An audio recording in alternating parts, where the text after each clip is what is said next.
Il y a quelques années, j'avais un peu déconné, j'étais monté à pas mal, c'est-à-dire un bon 107, 108 kilos.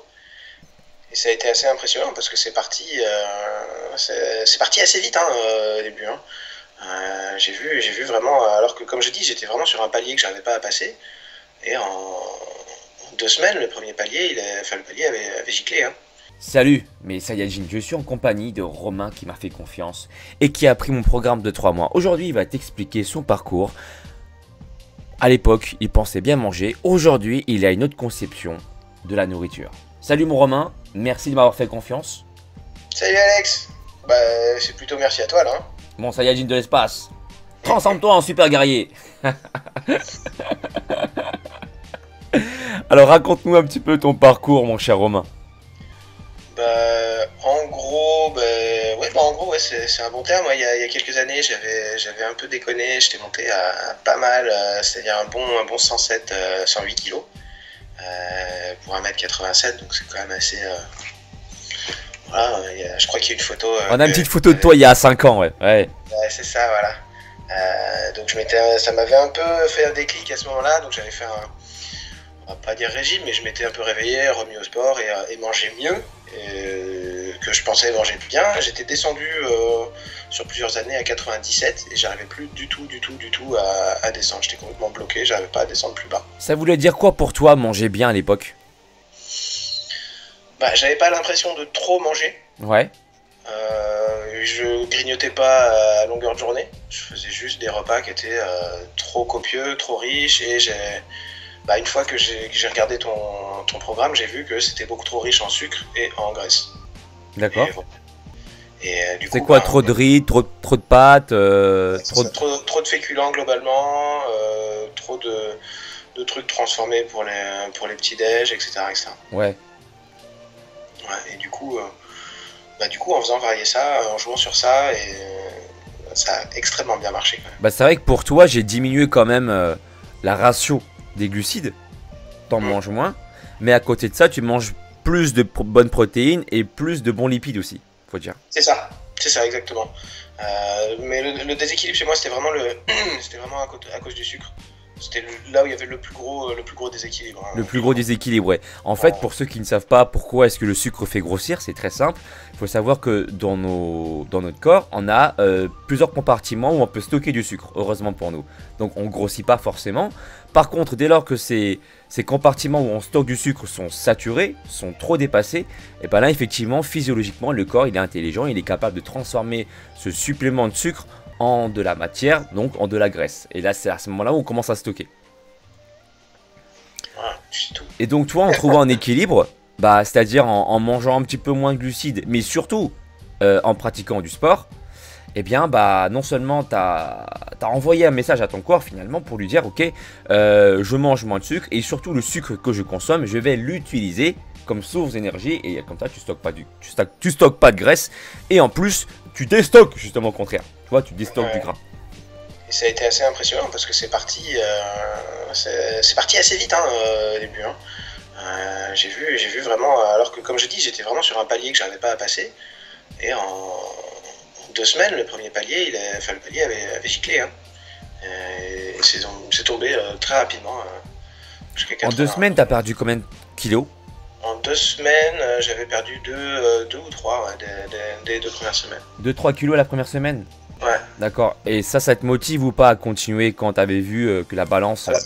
Clairement, ça avait bien motivé. Et surtout, après, avec tout le sport, j'ai bien vu que j'ai perdu plus que 6 kilos de graisse et que j'ai pris du muscle. Après, quantifier ça, c'est un peu difficile. Mais ouais, j'ai bien vu que la perte était très, très, très rapide. Alors, si tu devais donner 3 astuces qui ont bien fonctionné pour toi, qu'est-ce que tu pourrais partager à ma communauté? Ah bah, clairement, c'est de... La première? Le truc le plus important pour moi, c'est ce que tu m'avais dit, le principe des 80%. 80% de satiété, donc d'écouter plus sa faim et de voir comment on est 20 minutes après l'arrêt du repas. Et pour moi, c'est ça qui a vraiment tout changé. Maintenant, je réfléchis même plus. Est-ce que tu peux nous expliquer ce que toi tu entends parce que ça reste encore un peu abstrait pour certains. Ce serait bien que tu nous expliques quels sont tes ressentis pour que tu puisses expliquer qu'est-ce que, pour toi, représente les 80% de satiété. Bah, pour moi, on est à 80, on a la sensation d'être à 80% parce que le cerveau il met du temps à communiquer un peu avec l'estomac. Bah ouais. Et du coup, quand on est à 80%, quand on a la sensation de ne pas avoir fini son repas, c'est quand même déjà fini parce que 20 minutes après, on y est à la satiété. Moi, ça m'a pris très peu de temps pour comprendre le système, c'est-à-dire que les premiers jours, je m'arrêtais trop tôt et j'avais la dalle une demi-heure après. Et ouais, ça m'a pris une semaine à peu près pour être dans les clous et comprendre où on est censé être à la fin du repas au niveau de la sensation et du ressenti. Parce que c'est vraiment, ouais, c'est 20 minutes après qu'on a la sensation de satiété, on est bien, on n'a pas besoin de manger plus. Et c'est là que j'ai vu que je mangeais quand même largement plus que ce que je devais. Ouais, clairement. Au niveau de la quantité, ça n'a rien à voir. Bah non, et surtout, là où j'ai été super étonné, c'est que j'ai pas faim en mangeant moins. J'ai pas du tout faim, j'ai pas plus faim que ça, c'est juste que je bouffais trop. Tout simplement, j'ai un autre équilibre avec peut-être 20 ou 30% de moins en nourriture. Alors pourquoi avant tu mangeais plus? Tu t'es posé cette question ou pas? Tout simplement parce que j'avais pas conscience du fait que quand j'arrivais à la satiété en étant à table, après j'avais trop bouffé. C'est tout. J'avais pas conscience du tout. Et puis aussi, faut voir un truc, hein, tu montes pas à 107, 108 kilos si t'aimes pas la bouffe. Hein. On va dire ça comme ça. Hein. Donc c'est aussi par plaisir. T'aimes toujours la bouffe maintenant? T'aimes toujours la bouffe, autant, ouais. Mais tu sais mieux t'écouter. Complètement, c'est ça. C'est un peu comme pour ceux qui aiment bien le vin, les trucs comme ça. J'en fais partie aussi. Moi, je préfère boire peu et bon. Voilà. C'est le même principe. Là, je mange bien, mais peut-être un peu moins, effectivement. Mais j'ai toujours autant de plaisir à manger. Donc ça, c'est très bien ce que tu me dis. Est-ce qu'avec mon programme, tu as l'impression de faire un régime, de te priver? Non, pas du tout. Et pourquoi? Parce que je mange du chocolat tous les jours. Si j'ai envie de me faire plaisir, je me fais plaisir. Et puis voilà, et je rééquilibre aussi. Alors c'est sûr sur une journée, par rapport aux apports en sucre, etc. et en gras, mais aussi sur la semaine. Parce qu'on sait très bien que on peut pas vivre en autarcie et rester tout le temps à manger pile ce qu'il faut, etc. Donc si on sait qu'on a déconné ou qu'on va déconner, on peut régler un petit peu plus ou augmenter une séance de sport. J'ai pas du tout la sensation d'être en régime, j'ai pas de sensation de privation, ni de trucs comme ça. Quand tu dis que tu manges du chocolat, c'est un petit carré de chocolat, c'est quoi en fait? C'est 2-3 carrés de chocolat? Ouais, c'est une barre quand même. C'est une barre, ouais, tu te fais plaisir quoi. Voilà. Et t'as raison. C'est ce que je dis. Non, et de toute façon, moi j'ai jamais été dans l'esprit de perdre beaucoup de poids d'un coup. Pour moi, c'est plus sur le long terme, là, avec tout ce que j'ai perdu. Le but maintenant, c'est d'avoir les abdos visibles. Hein, mais t'es sur la route, hein? J'espère. T'es sur le chemin. J'y suis pas encore, hein, clairement.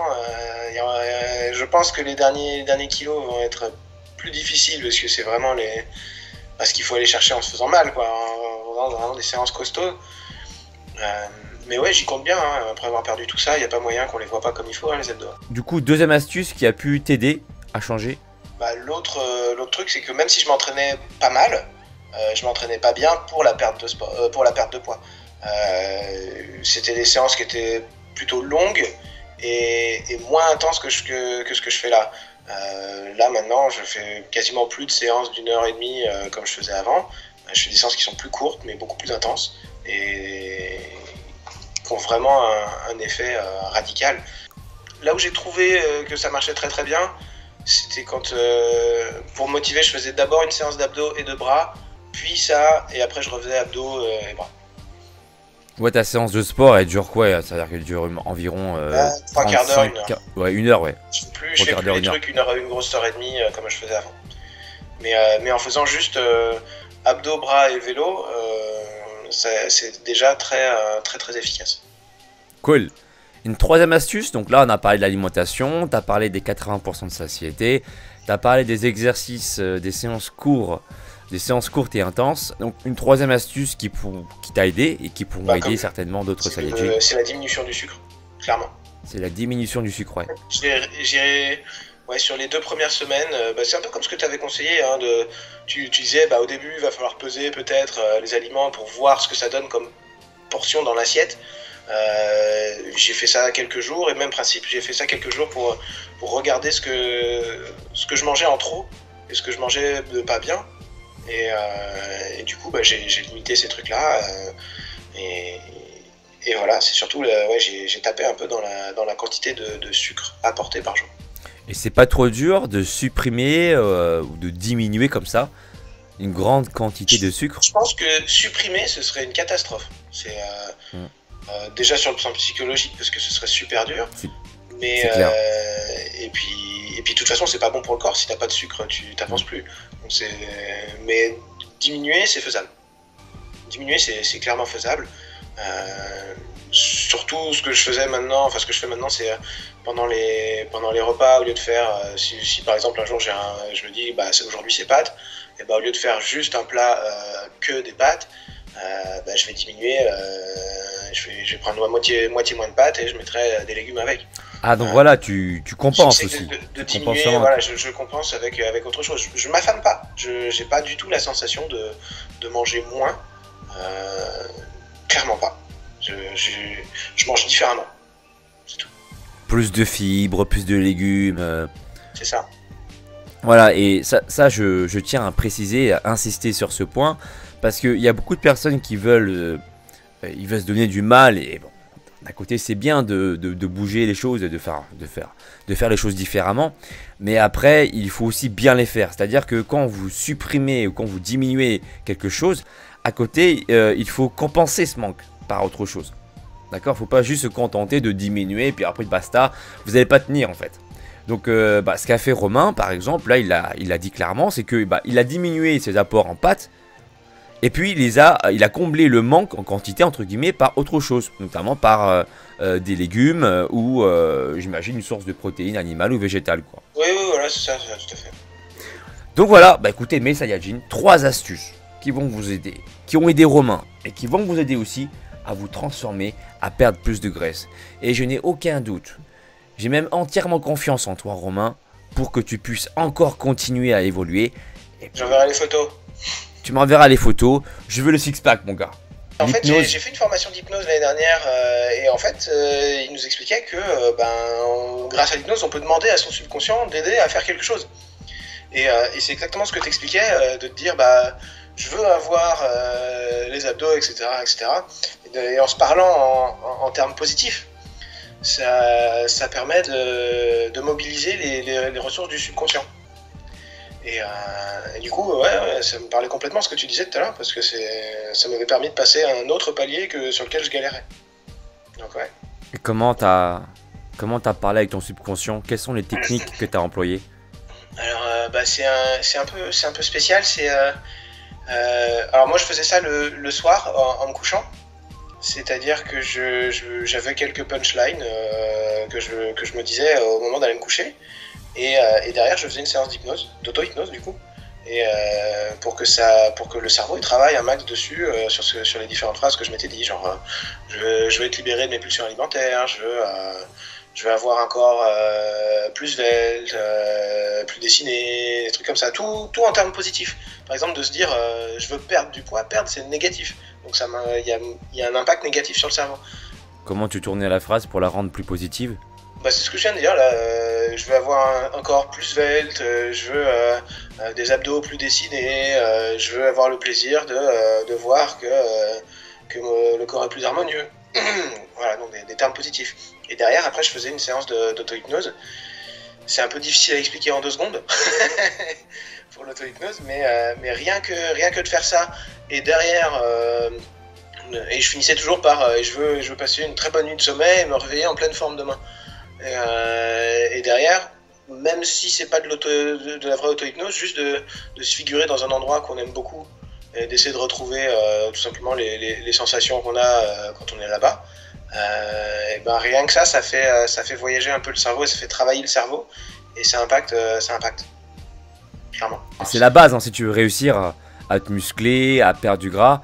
Le mental, si tu l'as pas, c'est compliqué en fait. Et je trouve ça vraiment bien que toi, tu as cette chance, et surtout tu l'as cherché cette chance de faire plus attention à cet aspect-là, aspect mental, pour pouvoir réussir à obtenir de meilleurs résultats, et vraiment bravo.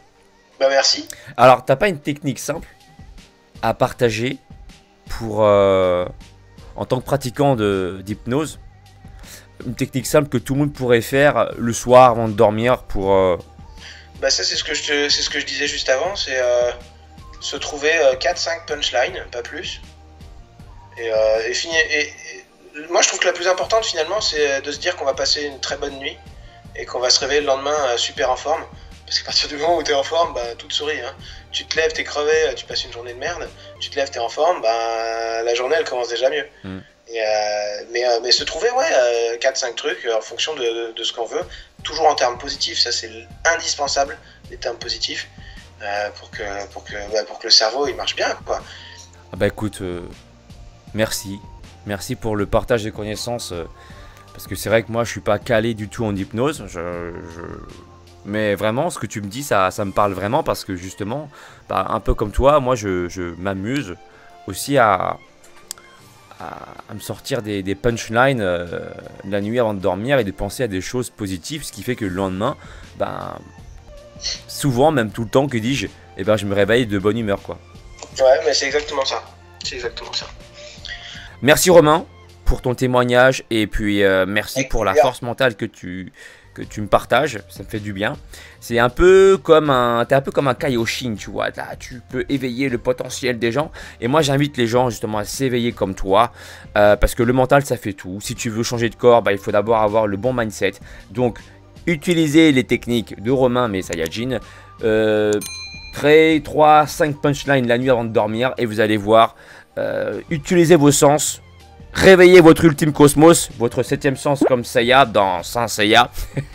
Et puis, si tu veux aller plus loin, je propose également un programme sportif de 3 mois, tu le sais, hein, sur mon site alexlevent.com. Tout est indiqué, il y a même une vidéo explicative. Et merci encore une fois Romain, mon Saiyajin, ça me fait hyper plaisir. On te dit à très bientôt. Ciao, ciao. À très bientôt, Peace. salut, merci. Peace. Mon ami, si tu veux acquérir les pouvoirs d'un vrai Super Saiyan, alors abonne-toi à la chaîne d'Alex Levent. Ces entraînements feront de toi un super guerrier de l'espace. Le véritable Super Saiyan, c'est pas moi, c'est lui. Et rendez-vous sur sa chaîne, les amis. Et cool, soyez cool. Eh copain, tu veux te transformer en super guerrier? Eh ben, abonne-toi à la chaîne de Alex Levent. C'est normal quoi. Et alors là, tu seras un Super Saiyan.